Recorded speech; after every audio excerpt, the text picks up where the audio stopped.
What's up, my name's Samuel Leeds. Thanks so much for coming to my channel. I'm a property investor and every single Wednesday I interview one of my success students who's become financially free as a result of my training. This week, because people always say to me, but Samuel, you always interview people that have only just become financially free. So I found someone who's been investing in property for 17 years. However, he came to my crash course. He came to the very first time I ever ran the crash course for free. Guess what? After coming to the crash course, I taught him about HMOs. His first HMO that he got made him financially free. This was back in 2016, 2017. I'm going to be interviewing him today. He's doing very, very well. Also, please, if you enjoy my channel, smash the like button, subscribe, turn the notification bell on. I'll see you in a sec. This is Lee Lawrence. Lee Lawrence at my very first free property investors crash course. Hey, what's up? Good to see you, man. Thanks for coming. Hey, you can just park anywhere up here.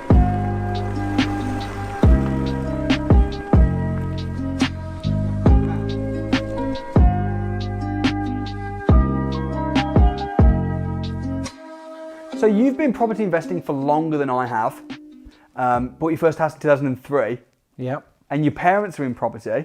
Yep. And you did a load of property flipping in 2009. Yeah. First buy to let 2013. Yeah. See, I know more than you about your own properties. Why did you come to the crash course in 2016? Initially, because I was buying in the Birmingham area. No, you just came to heckle me, right? Yeah, and I thought I'd get some information on the area. It was my first HMO I was purchasing at the time, so I wanted to learn about that. And who'd sourced that for you? It was yourself. Myself, my whole team. Yeah. Yeah. And so the purchase was going through at the time, so I come on the crash course. I think to learn some skills that I probably wouldn't know at the time. Networking, I did network with work, but networking, also just engaging with other property professionals and trying to absorb as much information as I could at the time. Yeah. Did you enjoy it? I did. There was aspects of it that, it was things that I'd already known as being into property, but I think what I took from it was I enjoyed talking to people and probably being a bit of a mentor as well. Yeah. So there was people there that wouldn't have the experience that I had, and I met up with them afterwards, and there was a series of people, and I stayed in touch, and I gave them a bit of advice and vice versa. That's great. So no, I did learn a lot from it. And I asked you if you wanted to be part of my crew, and you kindly rejected me. No, you didn't even reject me. You just never ever got back to me. I think we reconnected just recently because I know you've done great things in property, and you've been in property longer than I have. But your HMO that I sourced for you was your very first HMO. Yeah. And I always like to get case studies from back in the day. And I know you've done lots of other crazy things within property management. You're now doing land and stuff, which we can talk about. But I really wanted to get you in to talk about that HMO and what's happened with it as a case study, because that was back in 2016. Yeah. That's like 4 years ago. Yeah. So, and at the time, Lee, I was telling everybody, buy in Wolverhampton, buy low, rent high, and people were a bit unsure. You bought that house for £82,000. 82. How much is it worth now? I think about between 130 and 140, which is good in 3 years in this market. I mean, incredibly good. You did spend money doing it up. Yeah, I completely refurbed it, spent from scratch. Yeah, about 20 on it. Discovered the saving on VAT as well, which was the interesting part of it. But if you bought it for 82 and you spent 20 on it, that's 102 in. Yeah. And it's gone up to about, how much do you say, sorry? 130, 140. I'd like to think 140. Right, so it's gone up a lot in 4 years. Yeah. So I think I was right in my advice at the time. It was, yeah. That's the only reason I brought you here, just to say I was right. No, and it's got land at the side of it, so there's development potential there, whether I build something out the back or another house on the side of it. So as a plot, it's a good plot as well. So no one saw the development potential. Another thing as well is, and I know I was a small chink in the chain in your property journey, because you came on the crash course. Did we spend any time together though? Did you come out and did we spend a day together and I show you around Wolverhampton and stuff? No, you I never did did. That? No, I never did it. You never opted in for that. No, you didn't join the academy. No. I originally contacted you off the back of a PIN meeting in Kent and asked you for a bit of advice. I wanted to buy in Birmingham following our discussions we had that night. I ended up buying, you sourced the house for me, which saved me a load of time, to be fair. Yeah. Did I sell that house well? You did, yes. Did I hard sell you? No. Did I pressure sell you? It was something come over the email. I said, yeah, okay, I'm interested. Cool. I had a few little details, paid the fee, bought the house. How much? Do you remember how much you paid me? 2,000, I think. It was like, Yeah. I want to say 2,000. Sounds yeah, about it was right. about 2,000. Yeah. And then you ended up paying my wife. Yeah. You ended up paying my brother. Your brother, But we'll yeah, get yeah. there. We'll get there. Now, the reason as well I wanted to get you on this show is because that house technically did make you financially free. Am I right? It did, yes. It made you. Now since then, I know you've upped your lifestyle. You drive a fancy Range Rover and different things, but that made you financially free. Talk to me about the advantage to that HMO to the previous buy-to-lets that you've done previously. I think cash flow. I find it more exciting. It was a development. I like doing developments. It introduced me to outside of Kent, if you like, as development potential. And I've learnt a lot from it. And I've learnt now about rent to rents from it. I've now let it to a firm that are doing service accommodation. So yeah, and I'm getting into that world as well. So it's been a good. You would have got there journey, much quicker if you just joined the academy, bro. yeah. I wouldn't have been financially free. No, maybe not.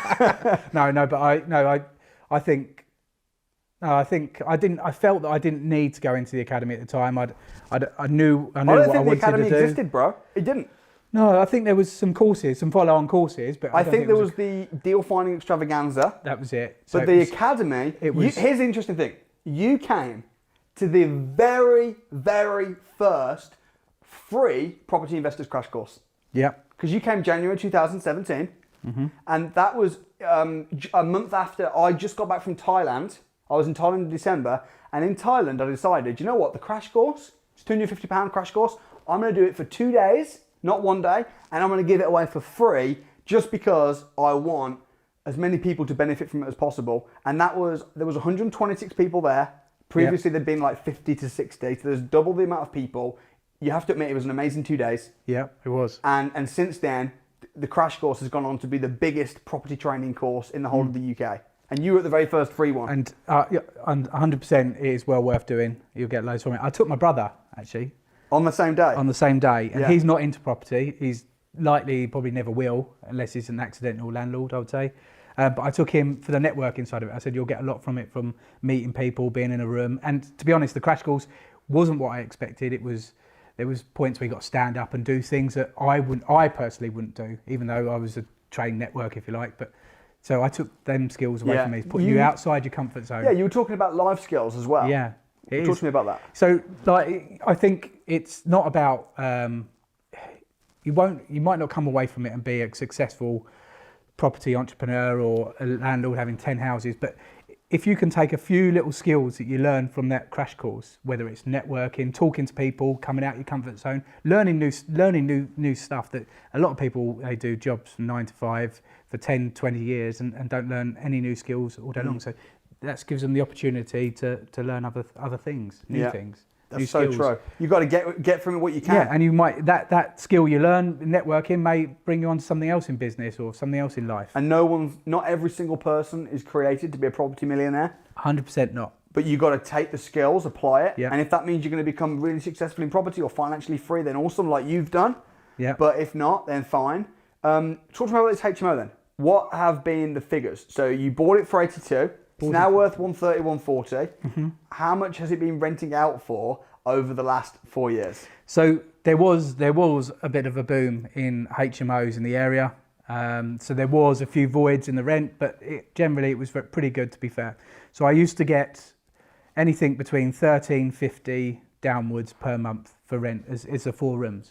Yeah. So it was a typical 3 bedrooms upstairs, 2 reception rooms, turn the front reception room into a bedroom and bathroom out the back.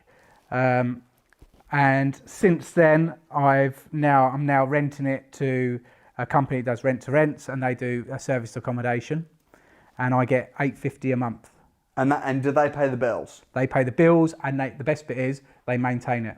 So basically, renting it out for $13.50 and having to pay the bills and maintaining it isn't much different from getting $8.50 with no voids. With no voids, and you know what's going to come in. Yeah, on a 3-year tenancy. Great. That's awesome. And what are the mortgage payments on that? 0. You don't have a mortgage on it? No. Oh, you bought it cash? Yeah, but I'm currently re-gearing it at the moment. You're about to refinance it. Yeah. So you're going to be, so right now you're making 850. So that's a pretty good yield. Are you happy with the house? I am. I haven't been there for about a year and a half now. How many times have you ever visited the house? Twice. I think it's 3 times if you count the first time I went to look at it before I bought it. Yeah, so you've only been twice after buying it. Yeah. Which brings me on to the next part, which was you paid my wife. I did. And she saw you for the first time today. Yeah. Everything was virtual and remote before that. Yeah, so Amanda furnished it for me. I can't remember what I paid now. £4,500, £5,000 for everything. You'd have probably paid, I think she was charging £4,500, which meant that it would be furnished top to bottom, including TV, beds, furniture, cutlery, pots, pans, and the labouring cost of time of flat packing and doing it. Yeah, £4,500. And at the time, I looked into IKEA furniture. Yeah. And then by the time things don't turn up and you've got to send labour back to complete it, it worked out £1,000 or £2,000 more without all the soft stuff. I'll tell you how much she made on that. She would make profit from the company about £850. Which, that's... And from Amanda's point of view, because she had a furnishing company, yeah. £850, when you know what to do and you've got everyone on speed dial, you've got the van, you've got the flat packers, it's not a lot of work. She was making a reasonable amount of money because she was doing them all the time. Yeah. So I was selling people deals, charging people like you £2,000, bang, bang, bang. I've done that hundreds of times. I did hundreds in Wolverhampton. I'm pretty confident the reason Wolverhampton changed into Article 4 that year, 2017. No, but I see that as a benefit. It is because a benefit now these HMOs will start to turn back into... They are. And then the demand for HMOs or rooms goes up. It already is in Wolverhampton. So I'm pretty sure that the council did that single-handedly because of me. Honestly, because I was literally selling dozens and dozens and dozens. So I'm making £2,000 a pop from people like you, bang, bang, bang. Then my wife Amanda's making $850, bang, bang, bang, by doing the furnishing, which nearly everyone's going for. 70% of our clients that I'd sell a deal to used Amanda to furnish and dress the house. Yeah. Then we've got a letting agency, Quick Move, which belongs to Russell, because I like to keep things out of my name sometimes. Right, so Russell's got Quick Move management company. Those companies don't run anymore. We closed down Quick Move when we moved to London. We closed down the furnishing company when we started having kids and stuff, because Amanda didn't want to be doing that. And we didn't want to, for me, it didn't make sense trying to scale that business. And I just thought, you know what? I haven't really got the time or the inclination. I'd rather just focus on my own investment business and my training company and stuff rather than trying to do everything all at once. Yeah. But, you know, it was a good business. You can be a busy fool. You can be a busy fool. What was it like? Because now I teach people how to package and source deals. Interesting that now you're almost a bit of a deal sourcer because you work with people on the land side, which we'll get to. But did you learn anything from dealing with me doing business? Like my sales or anything? Or was there nothing to say about that? No, I did. I think the social networking thing, which I've only really got into recently, for the letting agent that I run, but I think the networking side of it and the mentoring. There was a point where I probably thought that I could be a property mentor, and you could have been, and I still do. But now you tell me you don't envy me. I don't on the scale, no. And I think I could mentor property developers, or property. But you're better off investors, JVing with them. Yes. Which is what you're beginning to do. And bringing your skills together. Because then you are mentoring people in a way. You're using your development skills. They're putting in the money. But I mean, I think how I got you to buy that deal from me was obviously, for a start, it was a good deal. Okay. But I came to that PIN meeting. Was I the speaker? Yes, you did. You used two. You have 2 or 3 speakers, don't you? And you did. Yeah, I think you have 2 speakers. I think you did the first spot. Okay. Yeah. So I spoke. Did I pitch at the end of my talk? I probably didn't, because I don't think you're allowed. No, and all you spoke about was HMOs. Yeah. So I sold you on the concept of HMOs in the Midlands area, or buy high, rent low, and that's the other way around. Buy low, rent high. Buy low, rent high.